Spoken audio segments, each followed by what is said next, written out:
ছেলেকে স্কুলে রেখে ফেরার পথে হেঁটে আসি। আর শীতকালে না সকালে রোদটা গায়ে পড়লে দারুণ লাগে। আর গরমকালে তো এসেই আগে এসির মধ্যে ঢুকি।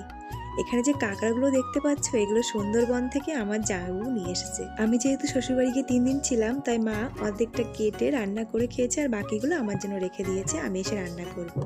তো কাঁকড়াগুলো ভালো করে পরিষ্কার করেছি ব্রাশ দিয়ে, তারপরে গরম জল দিয়ে ধুয়ে নিয়ে কাঁকড়া আর আলু ভেজে তুলে রেখে ফোড়নে দিয়েছি জিরে, তেজপাতা, শুকনো লঙ্কা, পেঁয়াজ কুচি, রসুন বাটা, আদা বাটা, জিরের গুঁড়ো, লঙ্কার গুঁড়ো, হলুদ, কাঁচা লঙ্কা বাটা, টমেটো সস, মিট মশলা, ঘি, চিনি দিয়ে ভালো করে কষিয়ে দিয়ে দিলাম কাঁকড়া।